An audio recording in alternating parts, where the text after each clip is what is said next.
Should the Los Angeles Lakers re-sign Austin Reaves? Also, Patrick Beverley is talking some noise about the Lakers and kind of the team chemistry, or I guess lack thereof, that they had when he was a member of the Lakers. And also, Paul George is talking about the Clippers and Lakers rivalry. I'm here to tell you, there's really not much to that rivalry. I'm your host, Marshall Green. You're watching the Lakers Report by Chat Sports, and let's get into it. Austin Reaves, AR-15, one of the best nicknames in all of sports, is a restricted free agent this offseason, and there's some rumors, kind of going around right now on if the Lakers should bring him back, let him go, or let him sign with another team and then match that offer. I think it's an interesting topic. I think Reaves has earned another contract from the Lakers. This is what The Athletic had to say about Reaves. He said, from what I've heard on that, it's going to be more than Caruso money, that's for sure. It's going to be double-digit millions annually. I like Austin Reaves, but look, that's a lot of money, but he's also somewhat earned it. When you look at the stats this year for the Lakers, the guy's averaging almost 11 points per game, and he's doing it on very efficient shooting splits, shooting 49% from the field, 37% from downtown, and he's getting up 3.4 threes per night. That is a lot of money if you want to talk double-digit millions annually for a guy like Austin Reaves, but he's a good young player.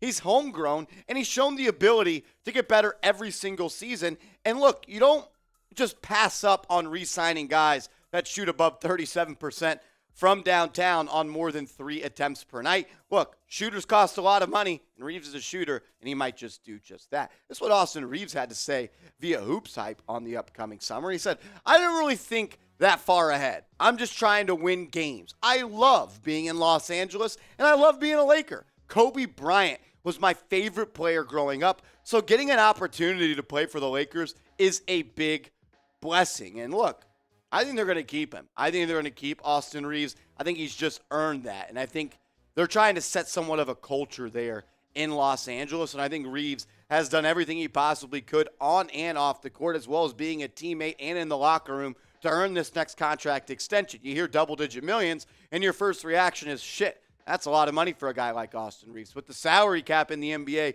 is going to keep going up every single year. The TV contracts are going to continue to get bigger and bigger, and the cap is going to continue to boom and boom. It's a lot of money, but he's a good young player, and he gives you something that you're really not that strong at when it comes to outside shooting. I would for sure bring Austin Reaves back, and I want to take this moment before we get on to the rest of the show to ask all the Lakers Report real ones right now. Do you want the Lakers to extend Austin Reaves this summer when he becomes a restricted free agent? Type E for extend. Type L for let go. I would extend him.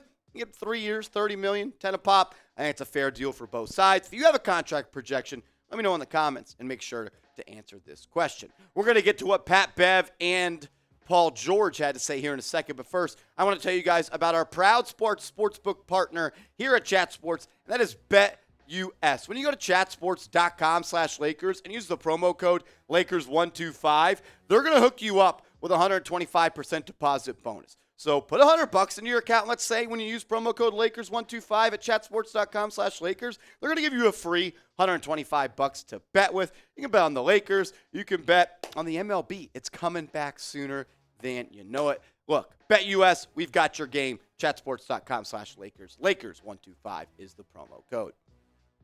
Patrick Beverley on his podcast spilled the tea about the Lakers, and I don't necessarily want to call it tea because I feel like, this would be very similar to if you had a band and you kicked someone out of your band. Of course, they're going to talk crap or talk noise about the band that they just got kicked out of, and that's what happened to Patrick Beverley. He's no longer on the Lakers. They traded him. He's salty. He's going to voice his frustrations, and he did. This is what he had to say. It wasn't basketball, It wasn't basketball. It was other other that you really can't pin or point out.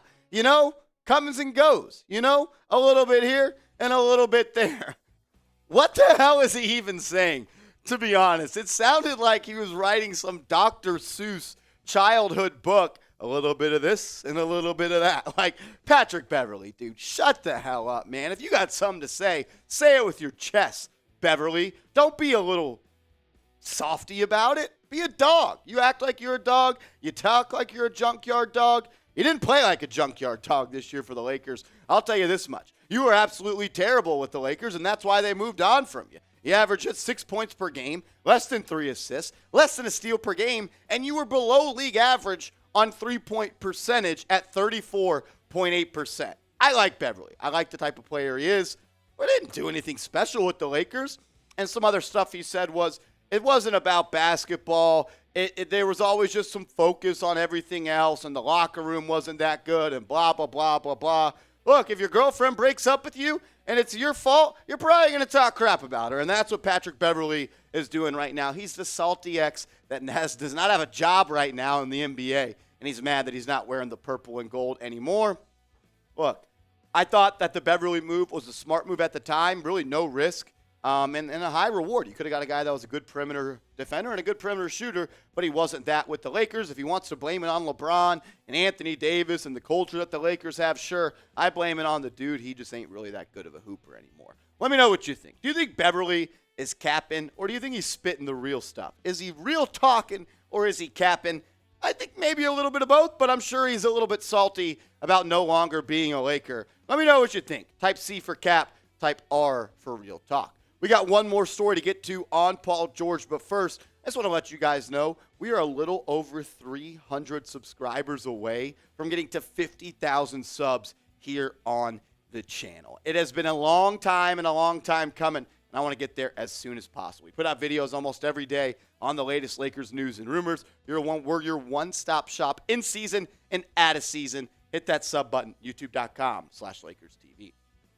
Paul George, Playoff P. The man gave himself his own nickname, and he was one of the worst playoff players in NBA history. It took him about 12 years in the NBA to finally hit a buzzer beater, is talking about the Lakers. And he is an LA native, and he's really just out of pocket for what he's saying. He was asked by a reporter about what would it mean to bring a championship to LA wearing the blue and red for the Los Angeles Clippers. And he said, a championship with the Clippers 100% will outweigh a championship being with the Lakers. This is equivalent to somebody saying that a championship with the New York Mets would mean more than a championship with the New York Yankees. Or a championship with the New York Jets means more with the New York Giants. Or a White Sox championship means more than the Cubs. The Clippers, you're just the little bro. You're a little bro in town. Paul, you're a good player,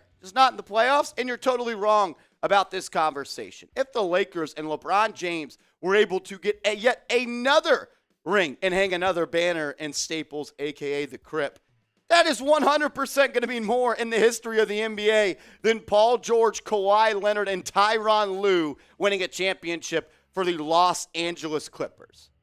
Paul, you're so much better than this. Who runs LA? I want all the Lakers fans to stand up in the comment section right now. Rep your team. Rep your city. We know this is a Lakers town. The Lakers, they run this town. Shout out to Rihanna. Great Super Bowl halftime performance as well. People hating on that, they don't know ball. Tell them I told you that. Who runs LA?